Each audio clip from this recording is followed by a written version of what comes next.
O Egito já foi um dos impérios mais ricos de todo o mundo. E se é possível estabelecer uma relação entre aquele antigo da antiguidade e o dos dias atuais, é a sua relação crucial com o deserto e o rio Nilo, lar de toda a riqueza do país. Contudo, isso pode estar muito próximo de mudar, já que devido ao crescimento populacional acelerado e a demanda cada vez maior por alimentos e produtos, o Nilo não é mais eficaz em fornecer alimentos, água e energia elétrica na quantidade demandada pelos egípcios. Pensando nisso, o novo projeto promete mudar para sempre a paisagem e a economia egípcia. Através de muita tecnologia, o grande objetivo é inundar o deserto, criando um dos maiores lagos artificiais do mundo. Isso é o Construction Time. Eu sou Luciano Guimarães e neste vídeo você vai entender sobre o projeto de inundação da Depressão Qattara, no Egito. Localizada no noroeste do Egito, a 55 quilômetros ao sul do Mediterrâneo, o projeto de inundação da Depressão Qattara no Egito, caso seja aprovado, deve começar nos próximos anos, transformando a paisagem egípcia. Essa depressão, com 19 mil quilômetros quadrados e a cerca de 430 quilômetros de distância do Nilo, é um ponto de terra quase inabitado do país. O que mais chama a atenção nesse território é o fato de estar localizado abaixo do nível do mar, com uma profundidade que chega até 133 metros em seu ponto mais crítico. No entanto, apesar de ser um território afundado, o clima extremamente seco faz com que seja quase impossível encontrar água naquela região, com a exceção do oásis de Qattara, localizada na porção oeste da área. O projeto de inundação consiste em encher essa área de água, transportando através de túneis e canais, aliadas às estações de bombeamento, que vão garantir um fluxo constante de água, lutando assim contra a evaporação. Por se tratar de um projeto ambicioso, ele não será nada barato. Estimativas feitas até o momento de fechamento deste vídeo colocam o preço de partida em 1,5 bilhão de dólares, o que corresponde a mais de 8 bilhões de reais. Mas afinal, por que os egípcios querem inundar grande parte de seu território?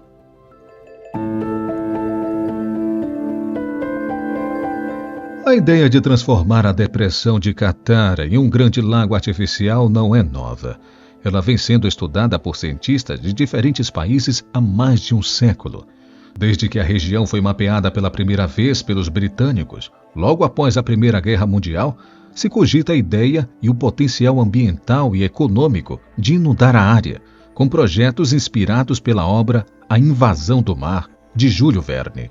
No livro, é contada a história de um megaprojeto de canalização das águas do mar Mediterrâneo para o deserto do Saara, tornando um grande lago de água salgada. Desde então, vários projetos com objetivos parecidos vêm sendo apresentados naquela região, incluindo a de inundação da Depressão Qattara. Durante os anos 70, estudos mais detalhados foram conduzidos para descobrir a viabilidade de conectar a depressão ao Mediterrâneo. Na época, se propunha que túneis e canais poderiam ser construídos e que apenas pela diferença de profundidade a água fluiria para a depressão. Mas hoje, essa hipótese já se provou inviável. Além disso, o projeto também já se contemplava a possibilidade de dessalinizar a água que entrasse no continente, passando a servir para irrigação e, quem sabe um dia, para o consumo das famílias egípcias. No entanto, por dificuldades técnicas e pelo alto custo de realização, o projeto nunca avançou, mas a ideia nunca foi completamente esquecida, sendo sempre ressuscitada em tempos pelo governo egípcio. Mais recentemente, com o país sofrendo um déficit em sua agricultura e tendo que importar mais de 50 bilhões de dólares em economia todos os anos, o projeto de inundação da Depressão Qattara voltou à tona.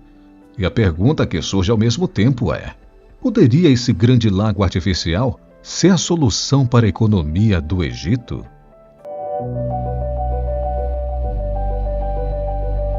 A ideia do projeto, como o próprio nome sugere, é canalizar a água para dentro da depressão até a formação de um lago artificial. que seria capaz de gerar energia através de instalação de turbinas hidroelétricas que seriam ativadas com a passagem da água pelos túneis. Na primeira etapa, o plano propõe a construção de um sistema misto, ligando o mar Mediterrâneo com a depressão em um trajeto que pode variar entre 55 a 100 quilômetros de extensão, a depender da rota escolhida. A rota é uma questão importante, porque ao norte da depressão Qattara existe uma cadeia de montanhas que dificulta consideravelmente a passagem de água. Portanto, existe a possibilidade de ela ser canalizada ao redor dessas montanhas ou através delas. Decisão esta que ainda não foi confirmada pelo governo egípcio. Durante a década 70, se cogitou a ideia de utilizar explosivos para abrir caminho entre essas montanhas, mas não quaisquer explosivos. O plano original previa a utilização de bombas atômicas, 100 vezes mais potentes do que aquelas utilizadas em Hiroshima e Nagasaki. Embora fosse, de fato, abrir caminho entre as montanhas, os impactos dessas explosões com a radiação seriam sentidas na região até hoje, o que tornaria a água imprópria para o uso durante décadas, o que o fez ser abandonada. Hoje, 50 anos depois, para superar os desafios naturais dessa região, existem máquinas de tonelaria e escavadeiras capazes de perfurar as rochas mais duras dessas montanhas, que descartam a necessidade de tirar as montanhas do caminho, já que agora a água poderá passar por dentro delas. Uma vez finalizada a construção desses canais para a passagem da água, bombas de pressão controlariam a entrada de água vinda do Mediterrâneo, garantindo que o nível do lago Qattara permanecesse estável, apesar da alta vaporização na região, devido às suas altas temperaturas e ar extremamente seco. É também nesses canais que seriam instaladas as turbinas hidroelétricas, capazes de gerar uma quantidade considerável de energia. Na primeira fase, seria construída a estação Qattara 1, capaz de gerar 670 megawatts. Na segunda, a produção seria ampliada com mais de 1.200 megawatts. Já posteriormente, com a instalação de uma central hidroelétrica reversível, a capacidade seria ampliada ainda mais, com um pico de 4.000 megawatts, totalizando 6.870 megawatts, quantia suficiente para atender 40 milhões de residências egípcias e toda a infraestrutura de bombeamento da água. No entanto, como as águas viriam diretamente do mar Mediterrâneo, o lago formado nessa região se tornaria extremamente salgado, como o Mar Morto, por exemplo. Para que a água se torne própria para a agricultura, o governo egípcio também estuda a construção de uma estação de dessalinização na chegada em Qattara, ou ainda, uma solução alternativa, utilizar as águas do próprio Nilo para a inundação. Para mover o rio, a construção se tornaria consideravelmente mais cara e complexa. De início, 320 quilômetros de canais seriam necessários para conectar o delta do rio aos túneis na costa do Mediterrâneo. Nesse cenário, a clara vantagem seria a utilização da água doce, que estaria pronta para desenvolver a agricultura nas regiões ao redor do lago. Contudo, existe o receio de mexer na vazão do rio Nilo, visto que outros projetos, como a grande barragem da Renascença Etíope, já diminuíram o fluxo de água no passado. Um cálculo errado poderia fazer com que o povo egípcio ficasse sem água e sem sua maior fonte de riqueza, e os resultados disso seriam simplesmente catastróficos para todo o país, tornando essa maravilha da engenharia em um pesadelo.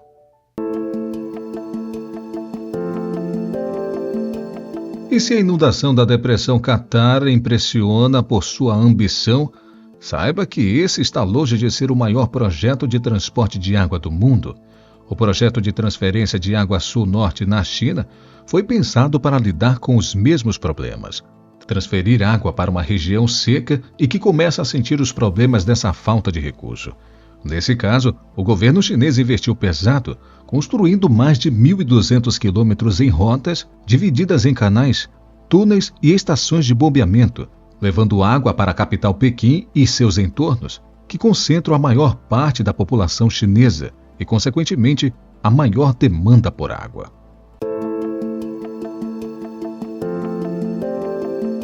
Caso seja bem sucedido, o projeto de inundação da Qattara não vai apenas transformar a paisagem do noroeste egípcio, como também influenciar todo o microclima do país. Por estar uma região desértica, a evaporação da água no lago seria constante, sendo mitigada pelo bombeamento constante de mais água para dentro da depressão. Esse processo aumentaria a umidade e, consequentemente, também faria com que chuvas se tornassem mais frequentes no país, causando um impacto extremamente positivo na agricultura. Além disso, o sal que ficaria para trás também não seria desperdiçado. Com a formação do lago salino, se tornaria extremamente fácil e barato extrair mineral da água, já que se tornaria questão de tempo para que ele começasse a se acumular no fundo do lago. Isso poderia tornar o Egito um exportador de sal, além também de contribuir para o seu setor de piscicultura, já que peixes de água salgada poderiam ser criados ali. Com isso, o projeto Qattara tem um potencial de criar milhares de empregos, tanto no setor de construção civil enquanto sai do papel, quanto no de energia e nos novos setores de economia que vão surgir nos entornos desse lago, seja ele de água salgada ou doce. Seus impactos ainda não podem ser medidos com precisão, mas uma coisa é certa: se esse projeto com a água salgada for bem sucedido, o Egito deixaria de ser tão dependente do Nilo. Obrigado por ter assistido este vídeo até aqui. Você conhecia esse projeto Qattara no Egito? Deixe aqui sua opinião sobre esse tema e o que você achou dele. É perigoso ou é muito favorável? Também deixe seu like se você gostou deste vídeo e assista o outro nosso vídeo que está aparecendo na sua tela, caso continue aqui no YouTube. Eu vou ficando por aqui. Um forte abraço e até o próximo vídeo.